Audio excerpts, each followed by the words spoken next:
కడప జిల్లా బద్వేలులో ఓ భూమి పంచాయతీలో constable Pratap Reddy, urban SI Satyanarayana భారీగా ముడుపులు తీసుకున్నట్లు ఆరోపణలు వచ్చాయి. ఈ విషయం జిల్లా ఎస్పీ దృష్టికి వెళ్లడంతో మైదుకూరు ఎస్పీ దీనిపై విచారణ జరుగుతున్నట్లు సమాచారం.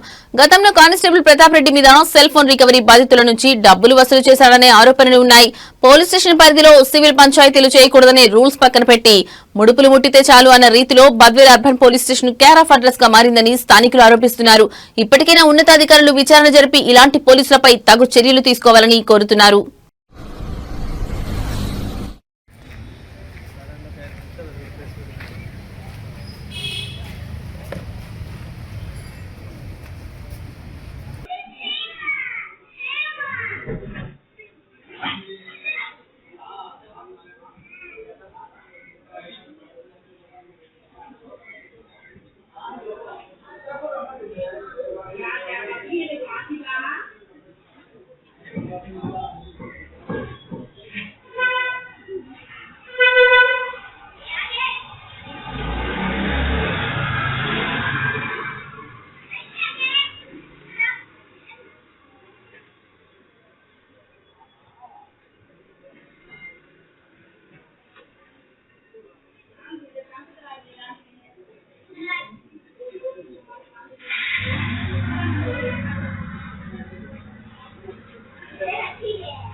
అబ్బాయిలకి ఏం జరిగినా కూడా మాకు వాళ్ళదే బాధ్యత సార్. మీరే చంద్రబాబు నాయుడు గారు సారు, లోకేష్, పవన్ కళ్యాణ్ బాబు వీళ్ళంతా మాకు హెల్ప్గా ఉండాలని కోరుకుంటున్నాం సార్. మేము ఏదన్నా దీని తర్వాత మాకు ఏదన్నా ఒత్తిడి తెస్తే కనుక మేము మా పిల్లలం అందరం ఆత్మహత్య చేసుకుని ఎస్ఐ సార్ సత్యనారాయణ సార్కు, ప్రతాప్ రెడ్డి సార్కు వీళ్ళిద్దరి మీదనే మేము చచ్చిపోతాం సార్. మాకు వేరే దారి అయితే లేదు.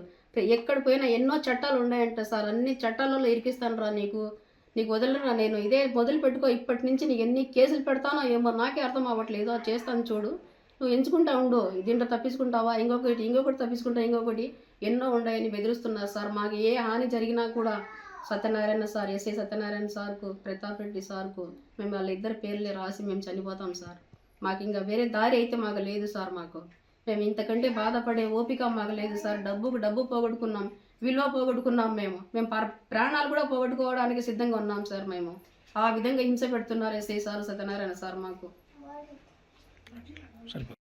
ఒక ల్యాండ్ ఇష్యూలో మాకు, మా ఆయనకు, మా పిల్లలకు మాకు దారుణంగా పోలీస్ వాళ్ళు తీసుకెళ్ళేసి లోపలేసి వాళ్ళకు మా అబ్బాయికి కొట్టేసి మా ఆయన కూడా తీసుకెళ్ళి వాళ్ళు ఒక రోజంతా పెట్టి 1,60,000 డబ్బులు డిమాండ్ చేశారు సార్. వాళ్ళు మా ఆయనకు ఏమీ తెలియదు సార్ అని చెప్తే రైటర్ ప్రతాప్ రెడ్డి సారు, లేదమ్మా ఎస్ఐ సార్ సత్యనారాయణ సార్ పిలుస్తున్నారు, మీ ఆయనకు మీరు వచ్చి మాట్లాడాల్సిందే మా 10 నిమిషాలమ్మా, ఇప్పుడే తొడకెళ్ళి మళ్ళీ పంపిస్తానంటే, సార్ ఒక్కసారి మా లాయర్ సార్తో మాట్లాడండి అంటే, మీ లాయర్ ఎవరమ్మా, నా పేరు ప్రతాప్ కాదు, నా పేరు నర్సయ్య, నాకు తెలియదు, నేను సార్ కోసం తొడకపోవడానికి వచ్చాను, నేను తొడకపోతాను అక్కడికి పోయేసి 10 నిమిషాల్లో మాట్లాడి మా ఆయన్ని పంపిస్తానని చెప్పి లోపలేసి ఆయనకు మోకాళ్ళ మీద కూర్చోబెట్టి 1,60,000 డబ్బులు డిమాండ్ చేశారు సార్. మాకు ఆ రోజంతా మేము ఎంత పోరాడినా కానీ మాకు 60,000 డబ్బులు దొరికాయి సార్. ఆ డబ్బులు ఇచ్చేసి సాయంత్రం 9:30కు నవంబర్ 17వ తేదీన జరిగింది సార్ ఇది. ఇంత అన్యాయంగా సత్యనారాయణ సార్ ఒక్కొక్క బూతు మాట్లాడలేదు సార్. ఆయన ఎంత వల్గర్‌గా మాట్లాడారంటే మేము చెప్పుకోలేకున్నాం సార్ ఆడవాళ్ళము. అలాంటి భాష మాట్లాడారు సార్ అతను. ప్రతాప్ సార్ చెప్తాడమ్మా, నువ్వు పక్కన దాక్కో తల్లి, నువ్వు చెట్ల వెనకాల దాక్కో నువ్వు, లేకపోతే సీఏ సార్‌కు డబ్బులు ఇయ్యాలా, తెచ్చిస్తావా, మాకే ఇయ్యేలాగా చేస్తా ఉన్నారు మీరు, ఇంకా వాళ్ళని వీళ్ళని కనపరాగా పో, నువ్వు ఈ సరౌండింగ్లో ఉండగా అనేసి స్టేషన్ బయట గేట్ కాడికి దొబ్బేసిండు మాకు. దాక్కోండి నేను చెప్తే మా వల్ల కాలేదు, మా ఆయన పంపిస్తేనే పోతామని చెప్తే 60,000 డబ్బులు తీసుకొని మాకు పంపారు సార్. ప్రతిసారి మా అబ్బాయికి చెప్తున్నారు, మా రెండో అబ్బాయికి, రే నీకు ఇది ఇప్పుడే మొదలు పెట్టాంరా మేము, ఇంకా ఎన్నో కేసులు ఉన్నాయి నీకు, ఇవే కాదు ఇంకా ఎన్నో ఉన్నాయి, నువ్వు అనుభవించడానికి రెడీగా ఉండు, ఒకసారి తన్నులు తిన్నావు మా చేతులు అన్నారు సార్. తీసుకెళ్ళి అబ్బాయికి కాళ్ళకు చేతులకు కొట్టి అవి వాతలు పోయే వరకు వాళ్ళు లోపల పెట్టుకొని 3 రోజులు పెట్టుకొని 4వ రోజు పంపారు సార్. అబ్బాయికి 30,000 డబ్బులు